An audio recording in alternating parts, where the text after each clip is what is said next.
우리 자리에서 다 일어나셔서 임내송 찬양 드림으로 주일 예배 드리겠습니다.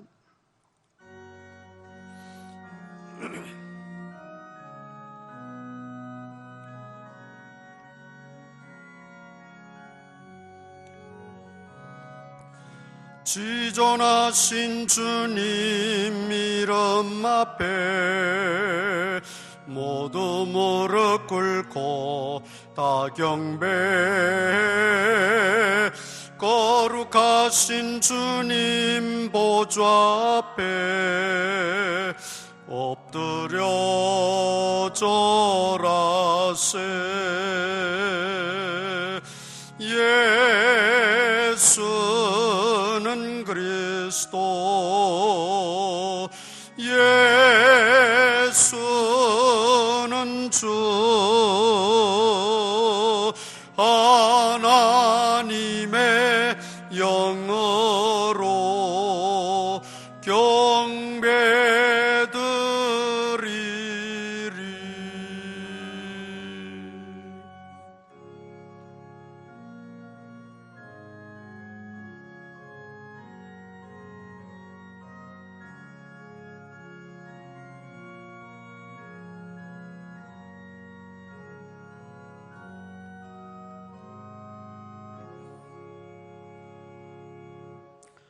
오늘도 주님 전에 나와 예배하게 하시니 감사합니다. 예배하는 자를 찾으시며 또한 그 예배를 기쁘게 받으시고 영광 받으시는 아버지 하나님, 우리의 예배가 하나님 앞에 상달하여 영광 돌리는 귀한 예배가 되게 하여 주옵소서. 시작하여 싸우니 마치는 시간까지 하나님 홀로 영광 받으옵소서. 이 시간 부득이하여 또 가정에서 온라인으로 예배드리는 모든 성도들, 또 예배당에 나와 함께 예배하는 모든 성도들 머리 위에 주님의 크신 은총이 함께하여 주옵소서. 예수님 이름으로 기도드리옵나이다. 아멘. 전능하사 천지를 만드신 하나님 아버지를 내가 믿사오며 그 외아들 우리 주 예수 그리스도를 믿사오니 이는 성령으로 잉태하사 동정녀 마리아에게 나시고 본디오 빌라도에게 고난을 받으사 십자가에 못 박혀 죽으시고 장사한 지 사흘 만에 죽은 자 가운데서 다시 살아나시며 하늘에 오르사 전능하신 하나님 우편에 앉아 계시다가 저리로서 산자와 죽은 자를 심판하러 오시리라. 성령을 믿사오며 거룩한 공회와 성도가 서로 교통하는 것과 죄를 사하여 주시는 것과 몸이 다시 사는 것과 영원히 사는 것을 믿사옵나이다. 아멘. 공동 고백문 함께 낭독하겠습니다. 주님, 이 시간 주님 앞에 나와 예배하게 하시니 감사합니다. 지난 주간의 허물과 죄를 용서하여 주시었고 이제는 마음으로 새롭게 변화를 받아 하나님의 뜻대로 살겠습니다. 내가 알아야 할 것을 알게 하시고 내가 사랑해야 할 것을 사랑하게 하시며 주님을 가장 기쁘시게 하는 일을 찬양하게 하시고 주님이 보시기에 값진 것을 가치 있게 생각하게 하시고 주님께 거슬리는 일을 미워하게 하소서. 내 눈에 보이는 대로 판단하지 않게 하시고 무지한 인간의 귀에 들리는 대로 말하지 않게 하시고 육신의 소욕대로 행하지 않고 성령의 소욕대로 살게 하옵소서. 아멘.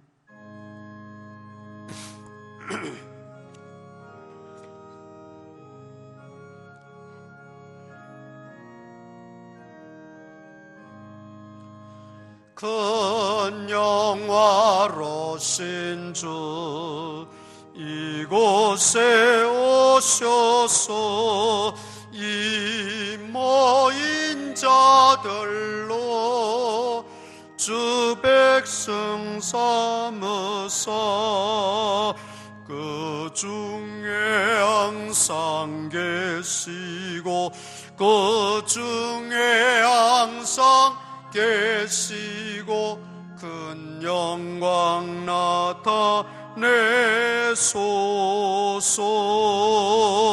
이 백성 기도와 또 예물드림이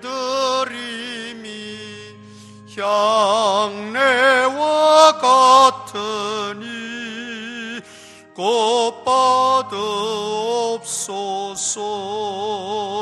주 예수 그 신복음을, 주 예수 그 신복음을 만 백성 듣게 하소서. 또 우리 자손들 다 주를 기리고 저 성전 돌같이 기나게 하소서. 주 구원하신 능력을, 주 구원하신 능력을 늘 끝날까지 주소서. 주 믿는 만민이 참 진리 지키며 예 성도들 같이 주 찬송하다가 저 천국 보좌 앞에서, 저 천국 보좌 앞에서 늘 찬송하게 하소서.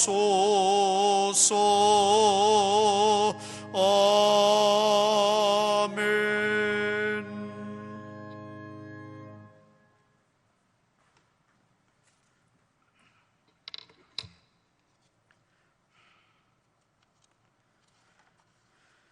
주께서 내게 복을 주시려거든 나의 지역을 넓히시고 주의 손으로 나를 도우사 나로 환난을 벗어나 내게 근심이 없게 하소서 하였더니 하나님이 그가 구하는 것을 허락하셨더라.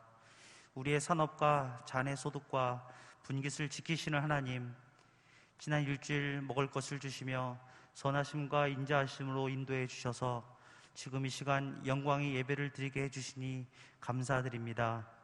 우리가 앉고 일어섬을 아시고 멀리서도 우리의 생각을 밝게 아시는 하나님, 명절 기간 중에 우리의 모든 길과 행위를 살펴보셨사오니 주님 앞에 깨끗이 못한 모습이 있었다면 예배를 드리는 중에 우슬초로 정결하게 하시고 우리의 죄를 깨끗이 씻어 주옵소서.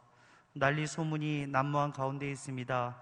이럴 때일수록 여호와의 도를 상기시켜 주셔서 혼돈 중에라도 하나님의 의를 찬양하게 하옵소서. 더욱 우리의 삶에 악한 행위가 있나 늘 살펴주시고 환난 중에 다닐지라도 주께서 다시 살아나게 하여 주옵소서. 어제 오늘의 현실은 발람의 꾀에 빠져 하나님 앞에 범죄하여 연병을 자초한 이스라엘 백성과 같습니다.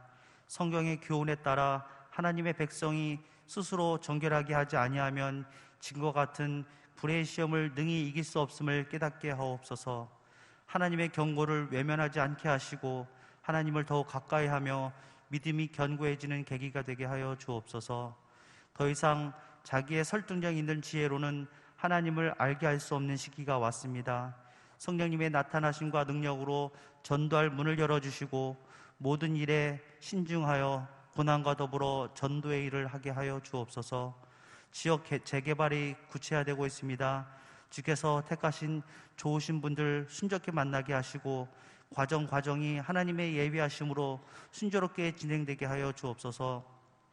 간절히 예배를 사모하는 환우들과 지체들의 믿음을 보시고 어디서라도 동일한 예배의 감동을 누리게 하여 주옵소서. 목사님을 통하여 우리 영혼에 힘을 주시는 말씀을 대면할 때 성령님 강림하셔서 자비로우시고 은혜로우시며 노하기를 더디하셔서 인자와 진실이 충만하신 하나님을 만나게 하여 주옵소서. 공의를 베푸시고 심령에 평강을 주시는 예수님의 이름으로 기도 올려옵나이다. 아멘.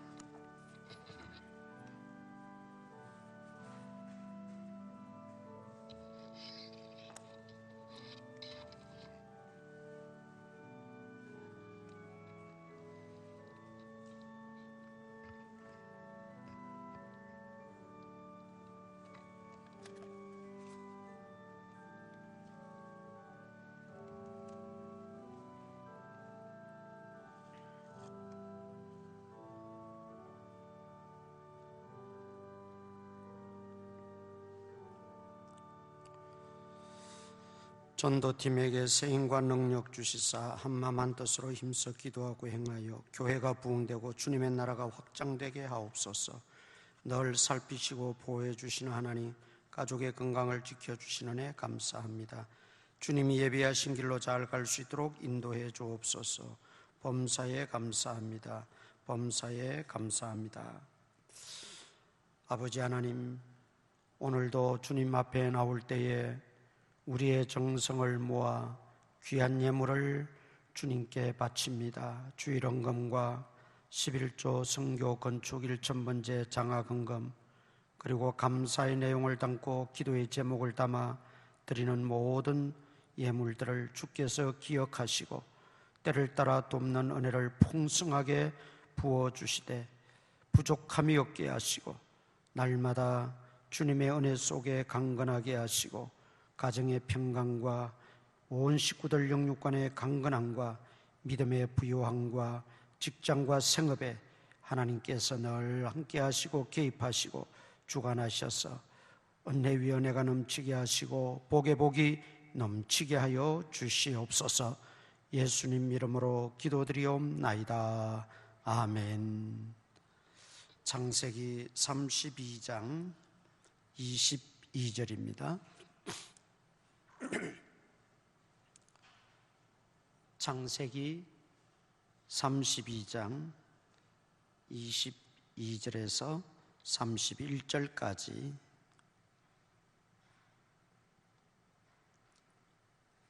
창세기 32장 21절에서 31절까지 22절에서 31절까지 한 절씩 교독합니다.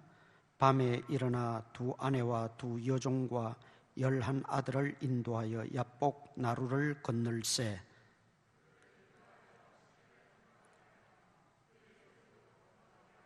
야곱은 홀로 남았더니 어떤 사람이 날이 새도록 야곱과 씨름하다가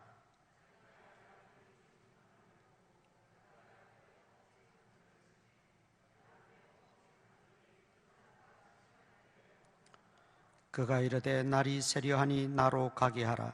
야곱이 이르되 당신이 내게 축복하지 아니하면 가게 하지 아니하겠나이다.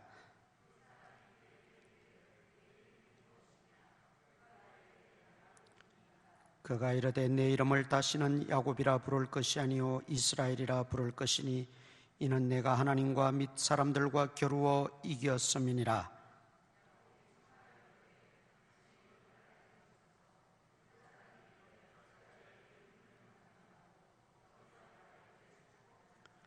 그러므로 야곱이 그곳 이름을 브니엘이라 하였으니 그가 이르기를 내가 하나님과 대면하여 보았으나 내 생명이 보존되었다 함이더라.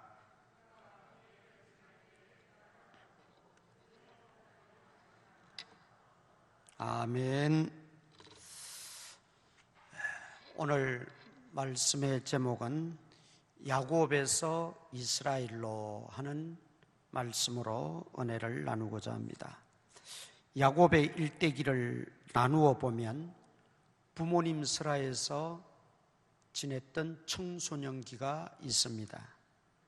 그리고 형을 속이고 형의 보복이 두려워서 외삼촌 라반의 집으로 도망을 쳐서 거기에서 20년 동안 혼인을 하고 자녀들을 낳고 가정을 이루고 또 많은 가축대를 얻게 되는 하나의 그 번성기가 있지요. 그러다가 외삼촌 라반과의 관계가 미묘해지면서 다시 고향으로 돌아가야겠다 해서 모든 가솔들을 이끌고 고향으로 가나안 땅으로 돌아오게 됩니다. 가나안 땅에 거주하면서 또 여러 가지 우여곡절이 많았지요. 딸 디나 사건이라든지 요셉을 잃어버리는 사건 등, 또 그 디나 사건으로 말미암아 그 아들들이 그 세겜 땅의 모든 남자들을 다 칼로 쳐 죽이는, 그래서 야곱의 가문의 존재가 드러나게 되고 주변 모든 부족들에게 주시 대상이 되고 위협을 받는 그런 때도 있었습니다. 그러다가 요셉이 애굽의 총리가 되고 흉년 때문에 요셉과 상봉하는 이 놀라운 은혜를 체험하게 되고 결국 요셉의 권유에 따라 애굽 땅 고센에 내려가서 살다가 거기서 147세 일기로 야곱은 운명을 하게 됩니다. 우리가 야곱의 일생을 이렇게 간략하게 볼 수 있지만은 크게 두 부분으로 나누면 오늘 본문에 나오는 이 사건을 우리는 얍복강 사건이라 그렇게 부릅니다. 얍복강 사건. 얍복강 사건 이전의 야곱, 그리고 얍복강 사건 이후의 야곱, 이후의 야곱은 이스라엘로 계명이 되어지죠. 그러니까 얍복강 사건 이전과 이후로 크게 나누어 볼 수 있다 이 말이죠. 이 얍복강 사건은 야곱에게 있어서 일생일대의 분기점이었어요. 전환점이었다는 거죠. 터닝 포인트. 우리 사람이 살다 보면 한 번쯤은 이 터닝 포인트가 옵니다. 일생일대의 전환점을 맞이할 때가 있다는 말이죠. 야곱에게 있어서 이 얍복강 사건은 그야말로 두 번 다시 오지 않은 전환점이었고 터닝 포인트였습니다. 그런데 중요한 것은 인생의 그 터닝 포인트라는 것이 우리 그리스도인들에게 있어서는 단순히 인생의 터닝 포인트가 아니라 신앙의 터닝 포인트가 이루어진 다음에 인생이 전환점을 맞이하게 된다는 겁니다. 순서가 그렇다는 거죠. 신앙의 터닝 포인트가 이루어져야 인생의 터닝 포인트도 찾아오게 된다는 것이죠. 이 얍복강 사건의 핵심은 야곱이 하나님과의 관계를 개선하는 사건이었어요. 지금까지는 머릿속에는 하나님을 알고 있고 입술로는 하나님을 말하고 있었지만, 그러나 그 마음에, 그 중심에, 그 인격에, 그 삶에는 진정으로 여호와를 주인으로 모시고 살지 않고 자기 자신이 주인이 되어서 마음대로 살아왔다는 것이죠. 그러다가 이제 형 에서가 400명을 거느리고 야곱 일행을 치기 위해서 얍복강 건너편에서 기다리고 있다는 소식을 듣고 그는 얼마나 두려웠겠어요. 20년 동안 뼈 빠지게 모아놓은 그 모든 재산이 하루아침에 다 날아가 버리는 거예요. 그래서 그는 머리를 씁니다. 선물 공세를 취해요.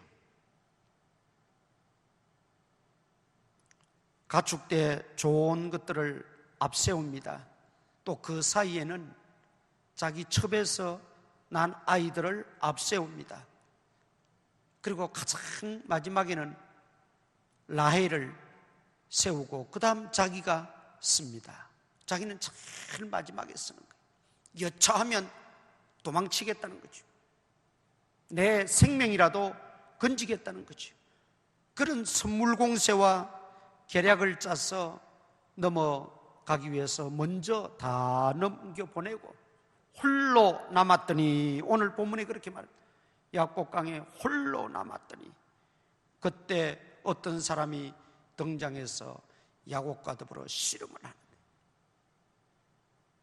날이 새기까지 야곱이 이 사람을 놓아주지 않았던 거예요. 그러니까 날이 새리하니까 나를 놓아달라. 그러니까 야곱이 뭐라고 말합니까? 당신이 내게 축복하지 아니하면 내가 놓지 않겠습니다. 환도뼈를 쳤습니다.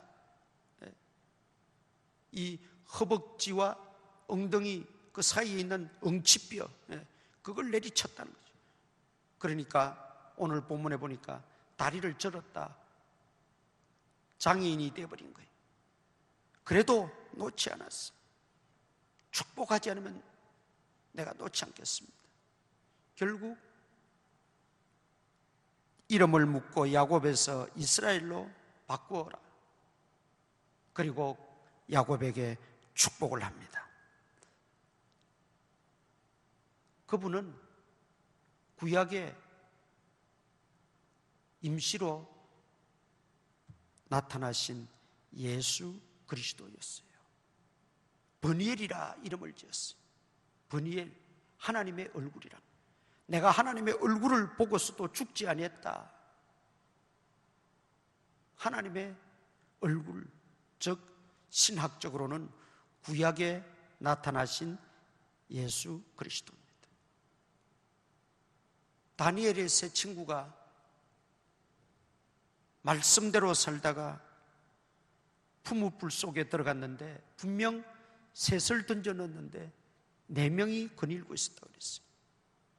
그 한 명은 바로 구약의 성도들을 보호하기 위해서 나타나신 예수 그리스도였어요.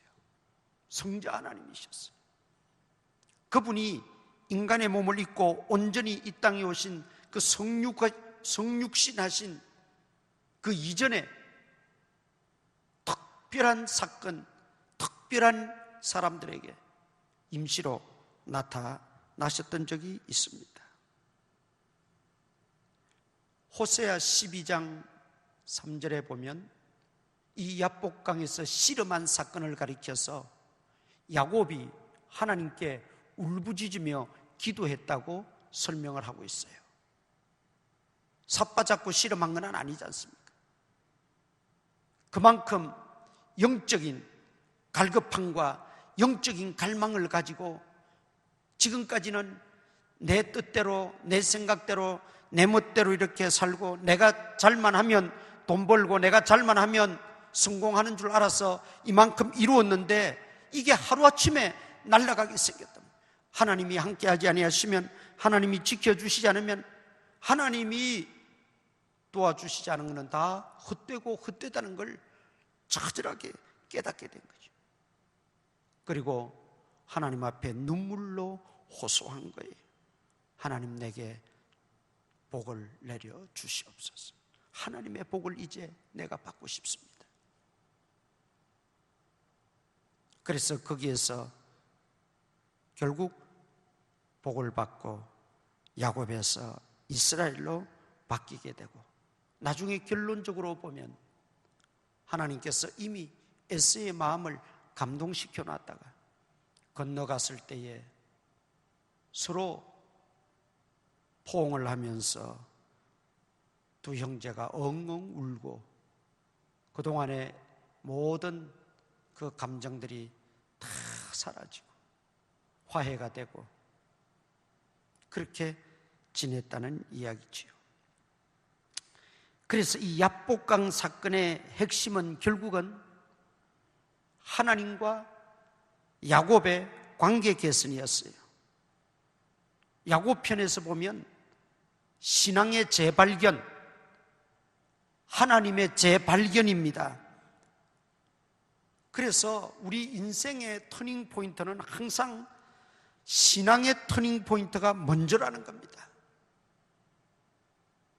여호와께로 돌아오면, 여호와를 찾고 찾으면, 여호와를 만나면, 여호와께 굴복하면, 여호와를 의지하면, 여호와를 신뢰하면 신앙의 전환점과 더불어서 인생의 전환점을 맞이할 수 있다는 것입니다.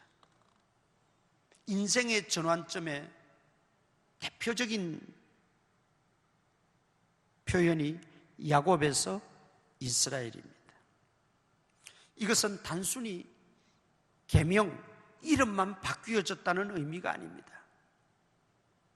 세속적인 삶에서 거듭난 새 생명의 삶이라는 거죠. 그러니까 야곱은 세속적인 이름이었다면 이스라엘은 거듭난 새 생명의 이름이라는 거예요.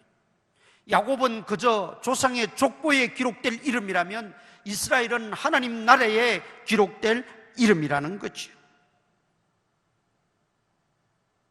단순한 이름이 바뀌는 차원이 아니라 그 신앙의 전환점, 인생의 전환점을 맞이하게 된 사건이 야복강 사건입니다. 그래서 우리 그리스도인들은 진정으로 신앙의 전환점 없이는 인생의 전환점을 기대할 수가 없다라는 것입니다. 성경에 여러 인물들을 다 보세요. 먼저 하나님 만납니다. 시시끌끌한 신앙들이 다시 새로운 신앙으로 변모되어집니다. 그것이 어떤 연유로 하나님 만나고 또 변화를 받든지 간에 먼저 하나님 만나는 과정이 있어요. 하나님을 만나야 자기 자신을 발견하게 되고 하나님 만나야 진정한 신앙의 전환점을 가져올 수 있게 됩니다. 오늘 우리에게 중요한 것은 내 인생이 좀 변화되고 내 인생이 좀 달라지고 내 인생이 좀 더 편안해지고 내 인생이 좀 풀리고, 여러분 그것 이전에 먼저 우리의 심령을 살피고 내 신앙을 점검하면서 내 신앙의 전환점이 우선되어야겠다는 그런 마음의 다짐이 있기를 바랍니다. 그러니까 인생이 하나님께 온전히 돌아오지 않고서는 참된 변화도 기대할 수 없고 인생의 전환점을 기대할 수가 없다는 말이죠. 그래서 이 야곱은 야곱의 삶과 이스라엘의 삶, 이렇게 두 부류로 우리가 생각해 볼 수 있는데, 야곱으로서의 삶은 어떠했습니까? 야곱으로서의 삶은 거듭나지 못한 삶이었습니다. 형식적인 신앙이었고 습관적인 신앙이었고 의존적 신앙이었습니다. 그런데 이스라엘로서의 삶은 이제는 하나님과 동행하며 하나님 중심의 삶을 살았던 것을 볼 수 있습니다. 그러면 먼저 우리가 야곱으로서의 이 삶이 어떠했느냐? 첫 번째는 내게 유익한 것이라면 수단과 방법을 가리지 않았다라는 것입니다. 장자의 명분이 중요한 것을 알았어요. 그 장자의 명분을 형 에스로부터 빼앗기 위해서 교묘하게 팥죽으로 유인해서 장자의 명분을 팔게 했습니다. 또 나중에는 그 장자의 축복을 아버지에게 받기 위해서 형으로 위장해서 아버지의 축복을 가로채기도 했습니다. 외삼촌 라반의 집에 가서는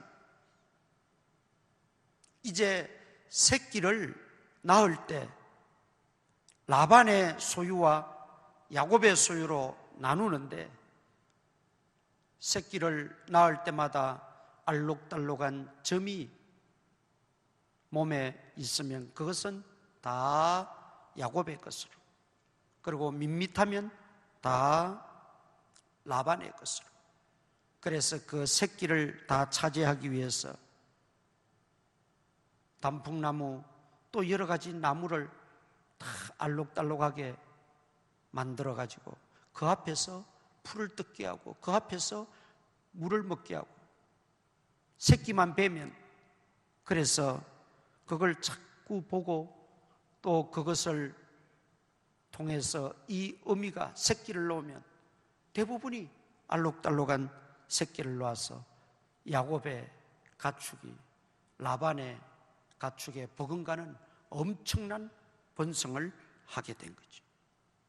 그것 때문에 외삼촌 라반과 또 이 야곱 간에 미묘한 감정이 생기게 됐어요. 이렇게 야곱은 돈이 되는 일이라면 수단과 방법을 가리지 않았어요. 부모도 형제도 심지어 하나님도 안중에 없었어요. 수단과 방법을 가리지 않았다.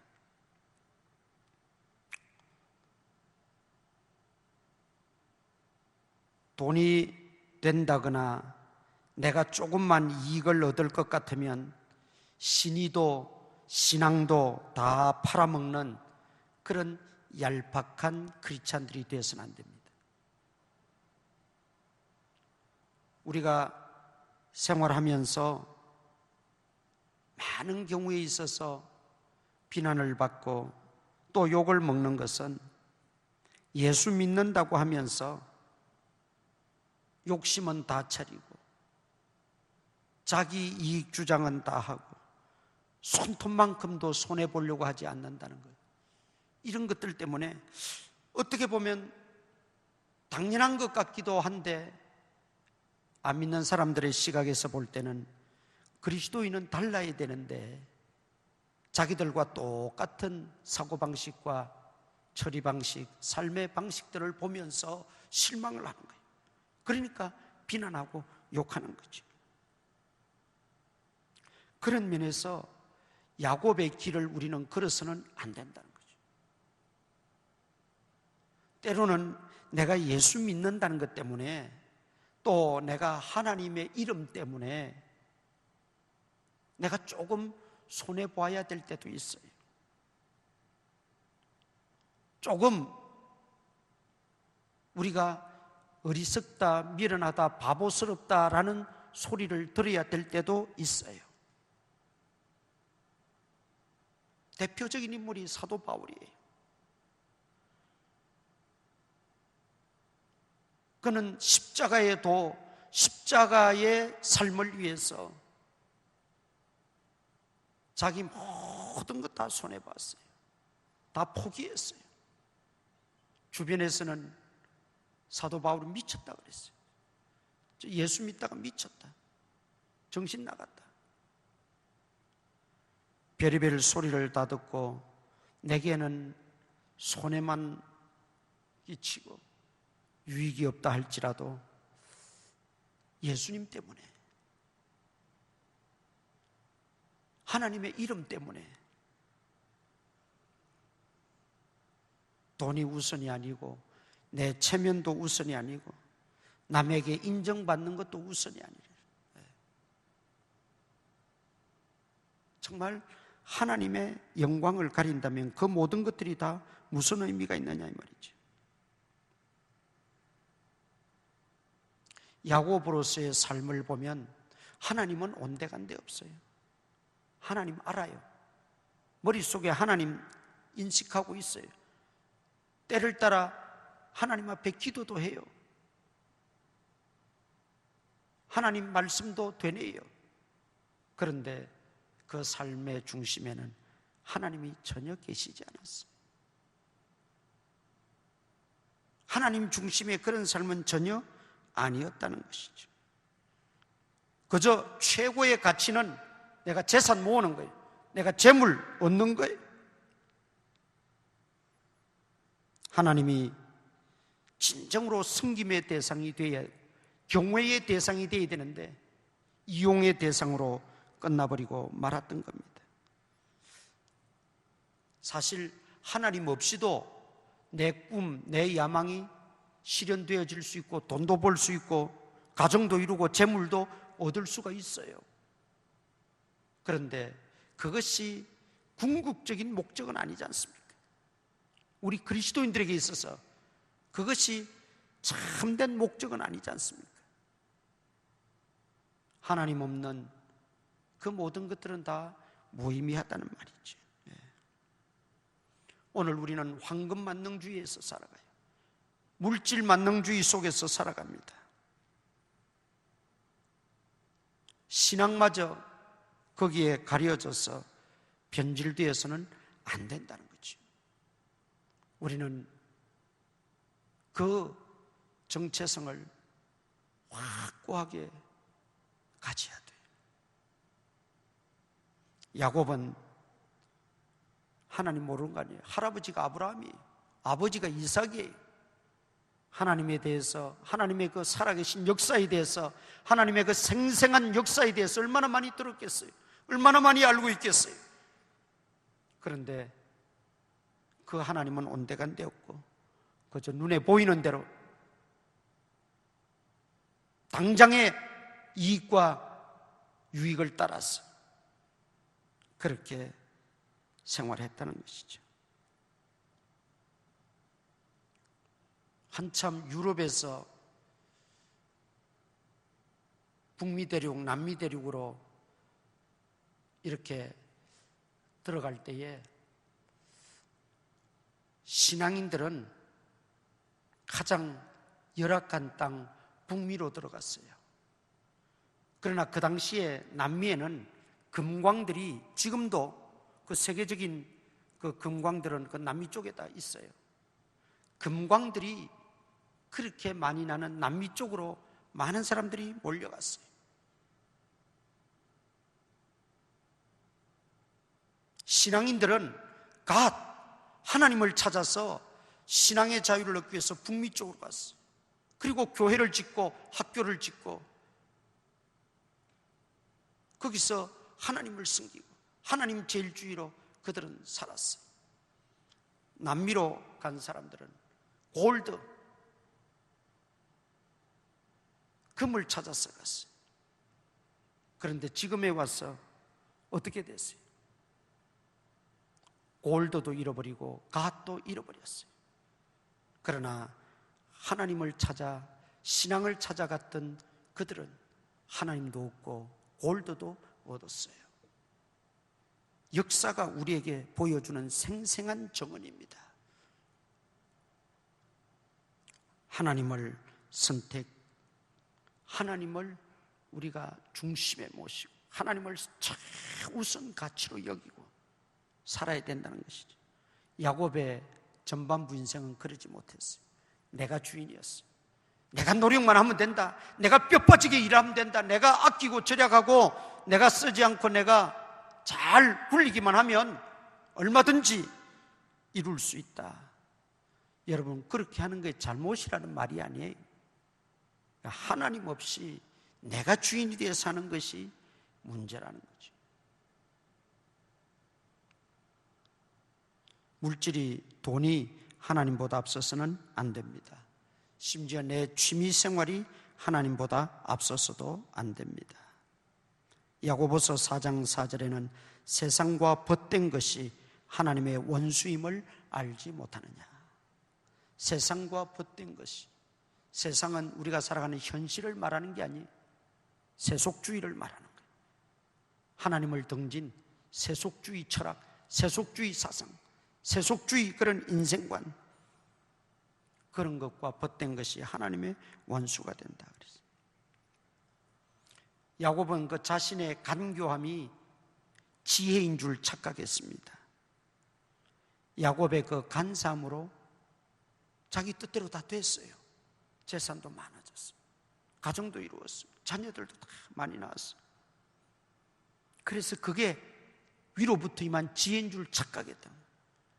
그러나 그것은 야고보서에 나오는 대로 세상적이요, 정욕적이요, 마귀적인 것입니다. 그건 참된 지혜가 아니에요.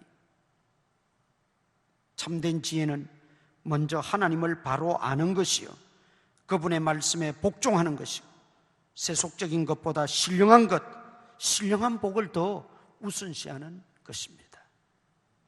오늘 우리들에게 야곱에게 있었던 이런 시행착오를 우리는 행하지 않도록 삼가 조심해야 됩니다.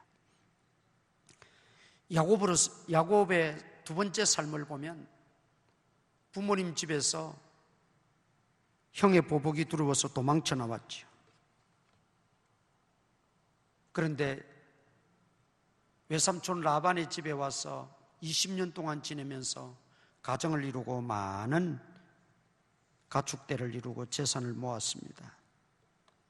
그런데 지금 또 그 라반의 집에서 도망쳐 나오는 신세가 되었습니다. 물론 중간에 하나님이 개입하셔서 고향 가나안으로 돌아가라고는 말씀하셨지만 돌아오게 된 근본적인 동기는 도망쳐 나오는 신세였어요. 가축대를 다 이끌고 갑자기 나오면 외삼촌 라반이나 또 그 외사촌들이 그냥 놔두지 않거든요. 그러니까 몰래 빠져나왔어요. 여러분, 이건 뭘 말합니까? 하나님 없는 인생, 하나님을 떠난 인생, 하나님을 중심하지 않는 인생은 늘 도망자 신세가 될 수밖에 없다는 겁니다. 모세가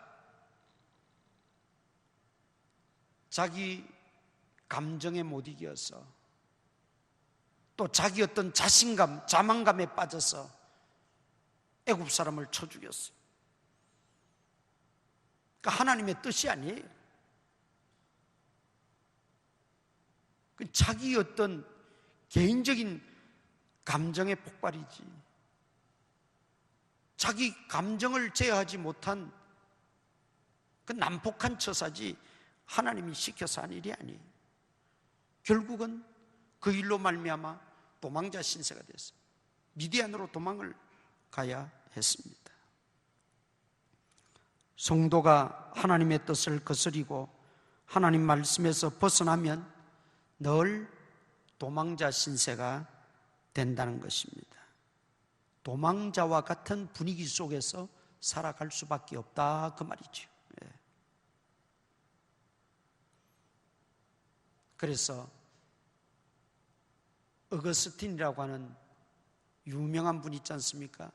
세계 3대 고백록 중에 하나가 그 어거스틴의 고백록인데, 그 고백록에서 하나님을 떠나 산 내 인생은 늘 쫓기는 인생이었다. 아니, 지 맘대로 살고 지 맘대로 하고 싶은 대로 하고 가고 싶은 데 가고 다 했는데도 결국 그 속에는 나는 늘 쫓기는 신세와 같았다. 도망자 신세였다는 거예요. 늘 불안했다는 거죠. 하나님 떠난 인생의 결과가 그렇다는 것입니다. 그 다음 야곱의 생애를 또 보면 비난받는 야곱입니다. 형을 속이면서 형의 비난을 받았고, 아버지를 속이면서 아버지의 비난을 받고, 외삼촌 라반의 비난을 받고, 또 그 외사촌들의 비난을 받고, 야곱은 늘 비난의 대상이었어요. 우리 성도는 할 수 있는 대로 비난받지 말아야 합니다. 우리가 세상 속에 함께 어울려 살면서 뭐 정말 완전하게 완벽하게는 살 수는 없지만, 그렇다고 그리스도인이 비난의 대상이 되어서는 안 된다는 거죠. 우리가 비난의 대상이 되지 않기 위해서는 항상 내가 하나님 앞에 서 있다고 하는 코람데오의 정신을 잊어서는 안 됩니다.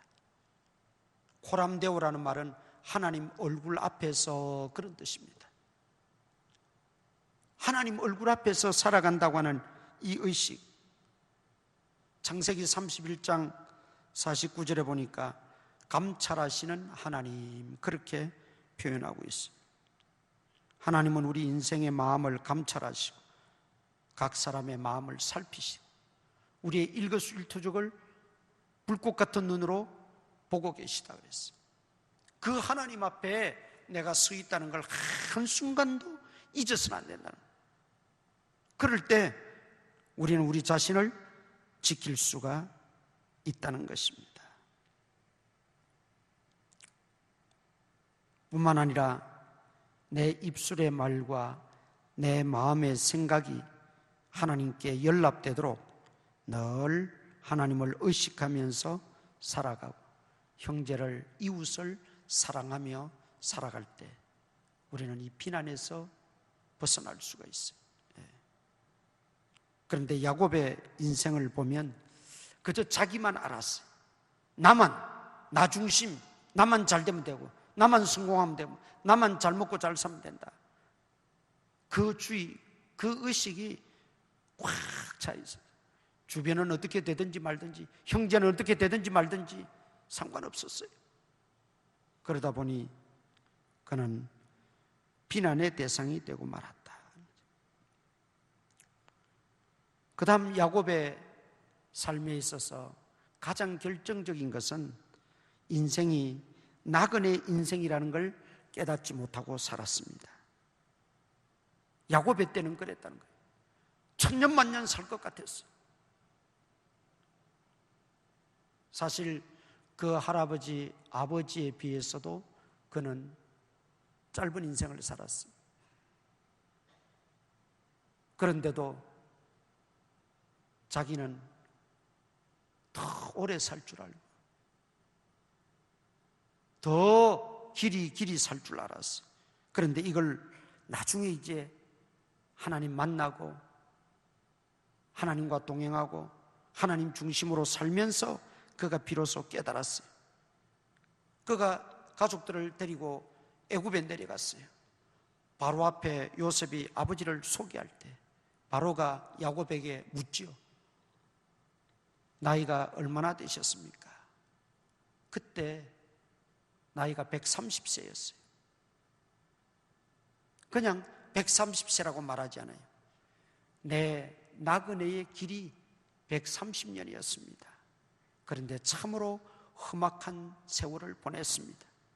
그리고 우리 선조들의 그 나그네에 비하면 나는 아무것도 아닙니다. 그 나그네라는 말을 두 번이나 쓰고 있어요. 베드로전서 2장 11절 12절에서도 나그네와 행인 같은 너희를 권하노니 베드로가 말씀했죠. 우리는 다 나그네 같은 인생. 나그네는 이 땅이 종착역이 아니라 그랬죠.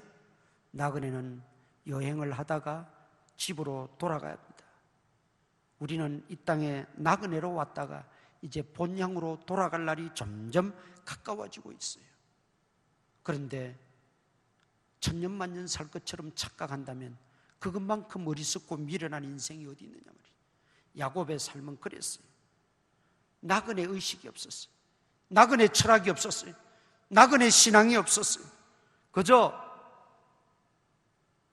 내가 마음먹은 대로 그렇게 마음대로 살고 마음대로 할 수 있을 것으로 착각하며 살았다는 거죠. 여러분, 우리 인생이 70이요 강건하면 80이라도 그랬어요. 100세 시대 우리가 100세를 논하지만 여러분 그것이 무슨 의미가 있습니까? 영원이라고 하는 시간에 100년이든 80년이든 200년이든 뭐가 됐습니까? 짧은 인생, 나그네 인생, 하나님이 부르시면 갈 수밖에 없는 유한한 인생, 우리가 이걸 잊어서는 안 된다는 거죠. 네.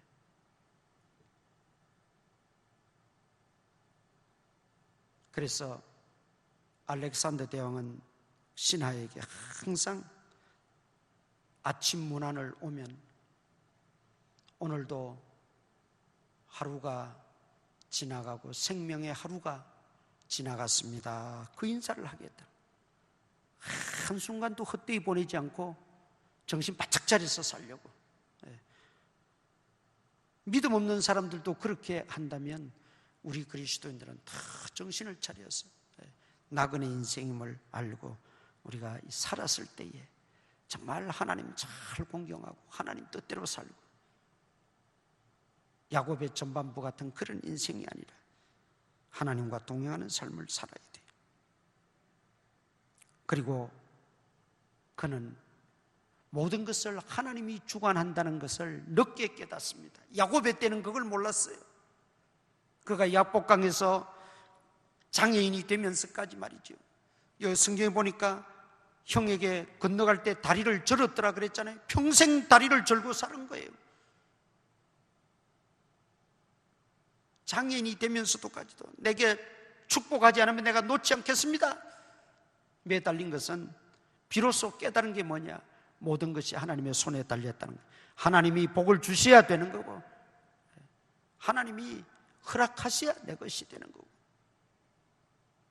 하나님이 함께 하셔야 모든 것이 은혜가 되고 유익하다는 걸 비로소 깨달았어요. 그래서 그는 하나님의 복, 신령한 복을 더 간절히 원했던 겁니다. 그리고 마지막 그가 운명하기 직전 손주들을 다 불러 모아서 하나하나 다 축복 기도해 줍니다. 그것이 창세기 49장 마지막 장에 나오지 않습니까? 하나하나 축복 기도. 그들에게 물려줄 재산을 모아서 재산 준 것도 아니에요. 돈을 모았다가 돈을 준 것도 아니에요. 하나님의 축복을 그들에게 허락했다는 거죠.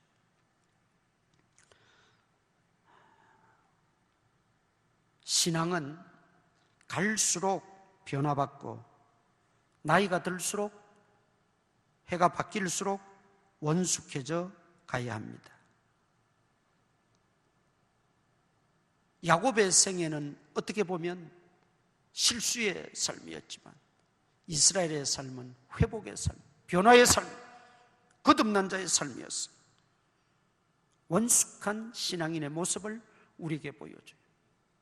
그래서 여러분 70명이 애굽에 들어갔는데 200만 명이 나왔어요. 한 가문이 들어가서 한 민족이 되어 나왔어요. 그저 목양하고 양치던 오합지졸의 그 목동들이 들어가서 하나님의 군대가 돼서 나왔어요. 엄청난 일입니다. 하나님이 하시는 일이고, 하나님을 의지하고 살고 하나님을 신뢰하고 살 때 야곱 한 사람이 이스라엘로 변화되어지고 야곱이 변화되어 하나님의 온전한 사람으로 서게 되니까 그 가문도 그 자손도 그 민족도 하나님의 복을 받아 누리는 엄청난 변화의 역사가 있다. 오늘 우리들 더 이상 야곱의 삶에 머물러 있어서는 안 돼요. 이스라엘로 변화되어지고 회복되어져야 됩니다.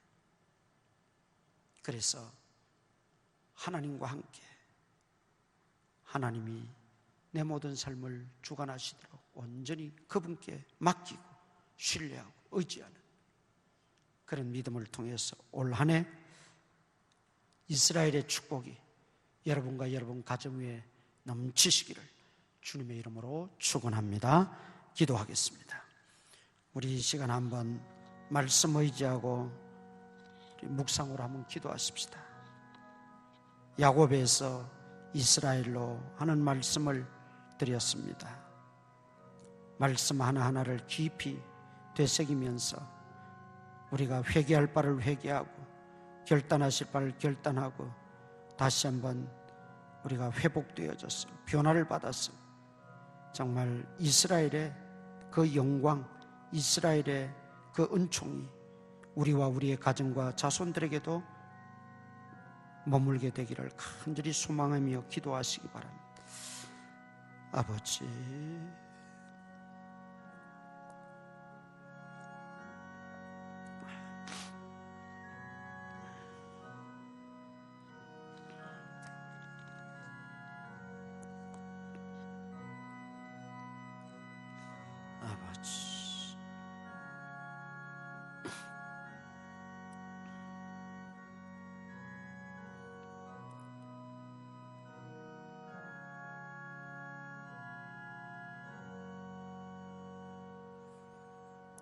야곱의 일대기를 통해서 이 시대 우리에게 주신 하나님의 음성을 들었습니다. 야곱의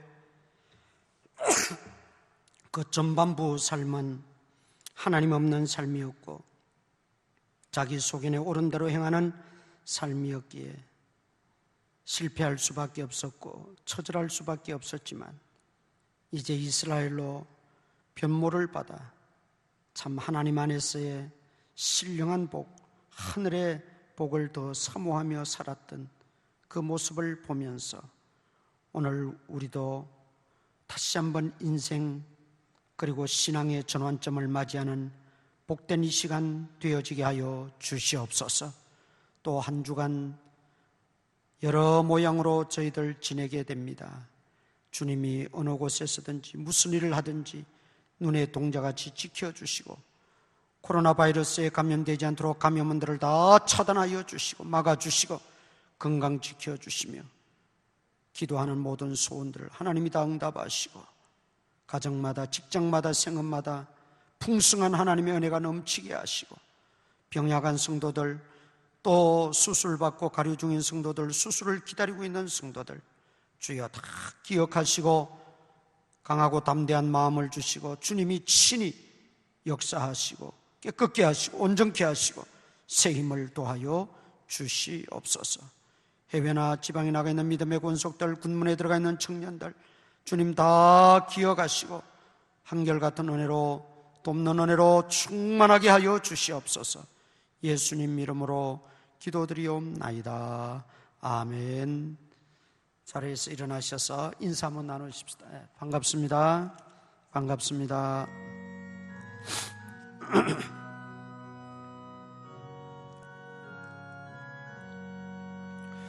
내 주를 가까이 하게 함은 십자가 진 같은 고생이나 내 일생 소원은 널 찬송하면서 주께 더 나아가기 원합니다.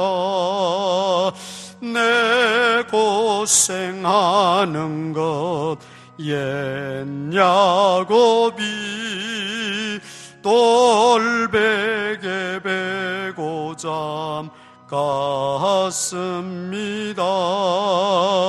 꿈에도 소원이 널 찬송하면서